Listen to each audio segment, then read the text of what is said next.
বন্ধুরা, আমাদের আজকের গল্প পেটুক শিয়াল ও মৌমাছির চাক।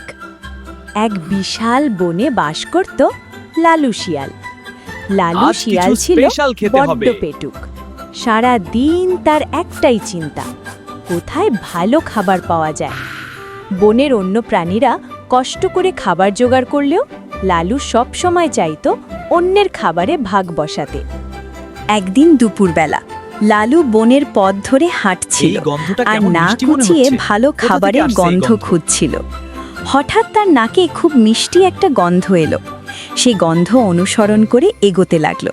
কিছু দূর যেতেই সে দেখল একটা বিশাল পুরনো আম গাছের নিচু ডালে মস্ত বড় এক মৌমাছির চাক ঝুলে আছে।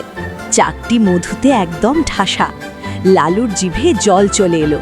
সে ভাবল, আহা, আজ তো কপাল খুলে গেছে, আজ পেট পুরে মধু খাবো। লালু জানতো মৌমাছিরা খুব রাগী হয়, কিন্তু তখন লোভে পড়ে লালু বিবেকহীন হয়ে গেল। সে মনে মনে ফন্দি আঁটল, জোরে একটা লাঠি দিয়ে চাকে বাড়ি দিবে, তাহলে মৌমাছিরা ভয়ে পালিয়ে যাবে। তখন আমি আরামে সব মধু খেয়ে নেব।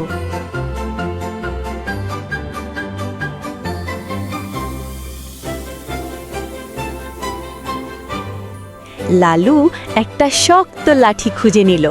তারপর সে তার চারপাশ না দেখে, কোনো চিন্তা না করেই জোরে একবারই মারল মৌমাছির চাকে। আর যাই কোথায়, চাকের ওপর আক্রমণ হতেই হাজার হাজার মৌমাছি ক্ষিপ্ত হয়ে বেরিয়ে এলো। তারা একজোট হয়ে লালু শিয়ালকে তাড়া করল। লালু তো ভয়ে লাঠি ফেলে দৌড় দিল, কিন্তু মৌমাছিরা তাকে ছাড়ল না। তারা লালুর কানে, নাকে, পিঠে আর লেজে হুল ফোটাতে শুরু করলো। লালু যন্ত্রণায় চিৎকার করতে লাগলো, ওরে বাবারে, মরে গেলাম রে, বাঁচাও বাঁচাও। দৌড়াতে দৌড়াতে লালু সামনে একটা পুকুর দেখতে পেল। কোনো উপায় না দেখে সে ঝপাং করে পুকুরের পানিতে লাফ দিল। মৌমাছিরা হুল ফুটিয়ে চাকে ফিরে গেল। সেদিন লালু এক বড় শিক্ষা পেল।